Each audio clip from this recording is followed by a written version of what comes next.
네, 아시아 주요 증시입니다. 우리 증시는 예상치를 상회한 미국의 CPI보다는 종전 기대감 쪽에 방점을 찍으면서 견조한 상승세를 보여주고 있습니다.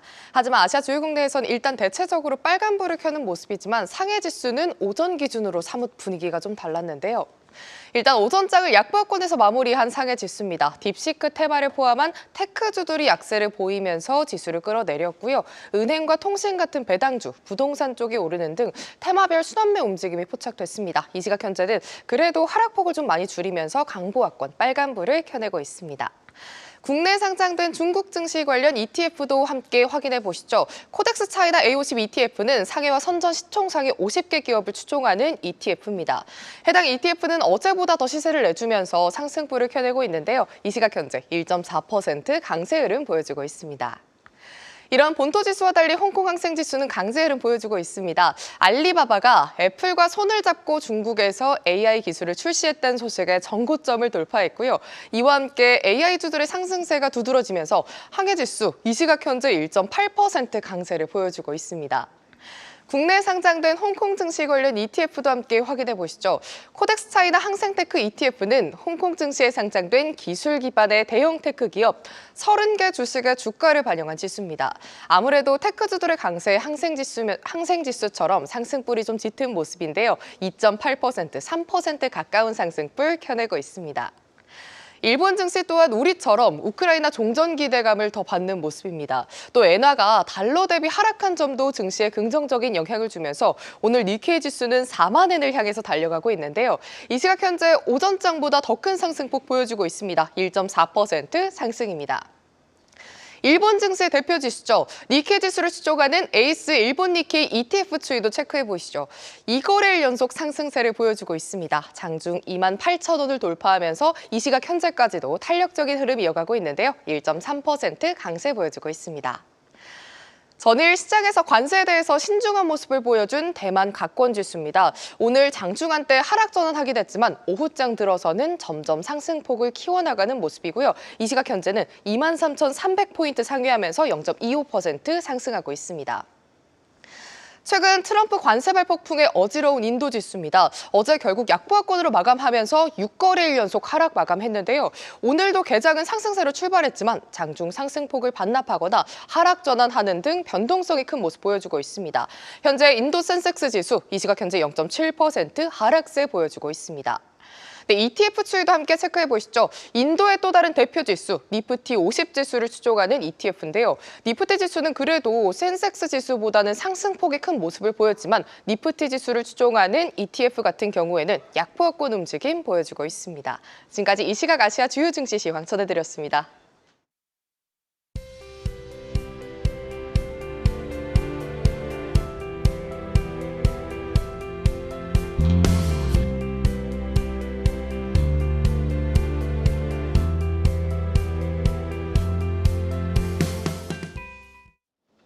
네, 오늘은 인도 소식 들어보죠. 미래에셋자산운용 인도법인의 권태환 이사 전화로 연결돼 있습니다. 이사님 안녕하십니까?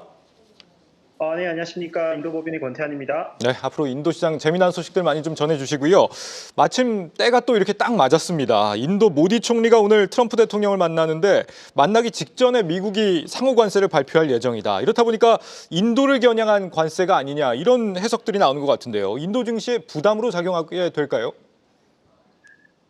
네, 그렇습니다. 물론 이제 상호관세 발표 예정과 이전부터 이제 이슈가 있었습니다만, 이제 최근 인도 증시는 이제 상호관세 이슈뿐만 아니라 이제 다른 이제 실적 부진에 대한 이슈들도 인해서도 연초부터 약세를 좀 보이고 있는 가운데 특히 이번 관세 발표로 인해서 인도 증시 하락세가 좀 더 심화될 것이라는 우려가 제기되고 있는 상황은 맞습니다.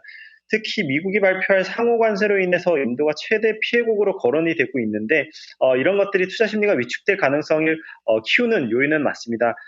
이런 이제 소식들이 인도 증시에 부정적인 영향을 미칠 수 있습니다만 금일 인도 증시는 주요 지수들이 상승으로 출발을 하고 있고요. 이제 상대적으로 하락폭이 좀 컸던 이제 중소형주 같은 경우에 좀 상승폭이 좀 큰 상황입니다. 하지만 이러한 대외적인 무역 긴장으로 인해서 향후 변동성이 예상되고 있는 만큼 인도 증시 전망에 대해서는 대체적인 의견으로는 단기적으로는 관세 발표 여파로 인해서 변동성이 확대될 가능성이 좀 높고, 하지만 인도 정부가 적극적으로 대응을 하고 있고 기업들 실적 개선이 뒷받침된다면 하락세가 좀 제한적일 수는 있을 것 같습니다. 장기적으로는 인도 경제의 성장 잠재력을 고려할 때 긍정적인 흐름을 이어갈 수 있을 것으로 예상이 되는데, 따라서 이제 투자자들은 단기적인 변동성에 일일비하기보다는 장기적 인도의 투자 관점에 결정을 내는 것이 바람직하다라고 생각이 되고 있고, 이런 이제 장기적인 인도 증시의 변동성이 확대될 수는 있겠습니다만, 장기적인 영향은 정책 협상 결과에 따라서 달라질 것이기 때문에 금일 트럼프 모디 총리 회담을 좀 주시할 필요가 있을 것 같습니다. 미국의 압박이 벌써부터 좀 거세지다 보니까 이번 정상회담에서 모디 총리가 어떤 카드를 제시할지 상당히 관심이 높아지고 있는데 현지에서는 어떤 부분 주목하고 계십니까? 지금 오늘 이제 트럼프 대통령과 모디 총리 정상회담에서는 말씀 주셨던 선제적인 관세 인하라든지 무기, 에너지 구매 등이 주요 의제로 다뤄질 것으로 예상이 됩니다만, 특히 인도 현지에서는 미국산 보안 장비의 조달 확대와 공정한 양자 무역 관계로서의 전환에 대한 논의에 큰 관심을 보이고 있습니다. 또한 인도의 에너지 수요를 충족시키기 위해서 미국과 에너지 협력 강화, 그리고 국방 분야에서 협력 확대 등이 또 다른 주요 관전 포인트로 주목을 받고 있는데, 인도 현지 언론에서는 이번 회담의 주요 관전 포인트로는 추가적으로 또 3가지를 뽑고 있는 것들이 있습니다. 첫 번째로는 미국과 인도 무역 관계 재정립인데, 트럼프 대통령은 그동안 인도와의 공정한 무역을 강조해 왔었죠. 따라서 이번 회담에서 양국 간 무역 불균형 해소를 위한 구체적인 방안이 논의될 것으로 예상이 됩니다. 특히 인도의 미국산 제품 구매 확대 여부가 핵심 쟁점이 될 것으로 보이고요. 인도의 대미 무기 및 에너지 수입 확대가 또 다른 이제 포인트가 될 것 같은데, 트럼프 대통령은 인도가 미국산 무기 수입을 늘려야 한다고 줄곧 주장을 해왔습니다.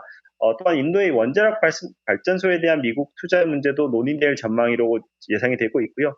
세 번째 마지막 포인트로는 양국 간 모디 총리와 인도, 미국과 인도 간의 이제 브로맨스의 재현 여부에 대한 것들도 지금 주요 포인트로 보이고 있습니다.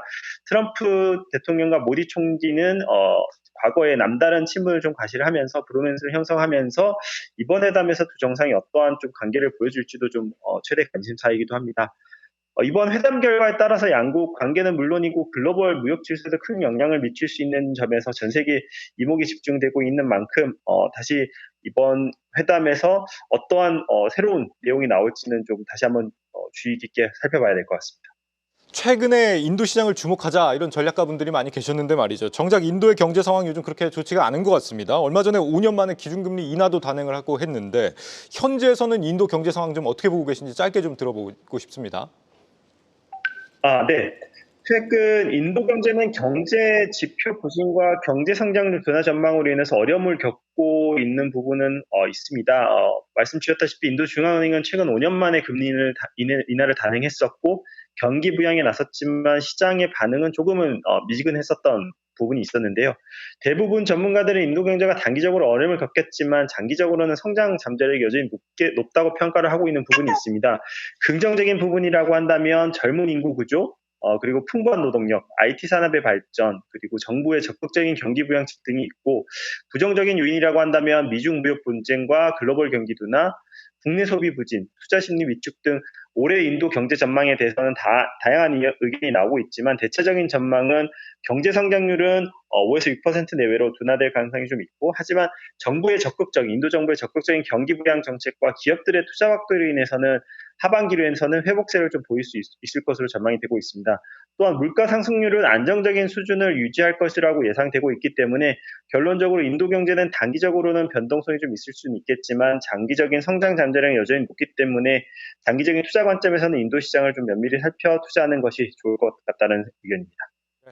인도에서도 카톡을 쓰시는군요. 이사님 오늘 말씀 여기까지 듣겠습니다. 말씀 고맙습니다.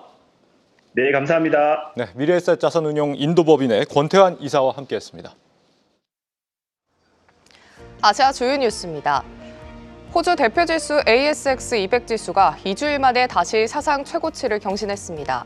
지난 1월 31일 장중 최고치보다 8.3포인트 높은 3,575.2포인트를 기록했습니다.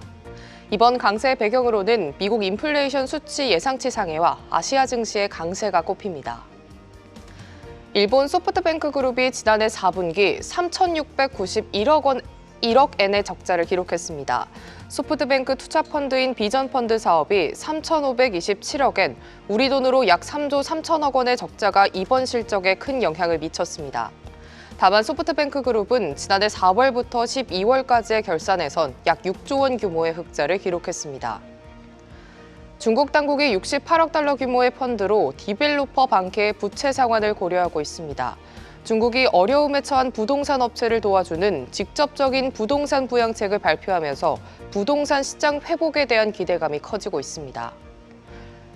베트남 정부가 2025년 GDP 성장 목표를 최소 8%로 상향 조정할 예정이라고 밝혔습니다. 수입과 수출이 모두 성장할 걸로 전망되고 무역 흑자가 300억 달러로 추산되기 때문입니다. 한편 작년 베트남의 대미 무역 흑자는 1,230억 달러를 돌파하며 역대 최고치를 기록했습니다. 지금까지 아시아 주요 뉴스였습니다.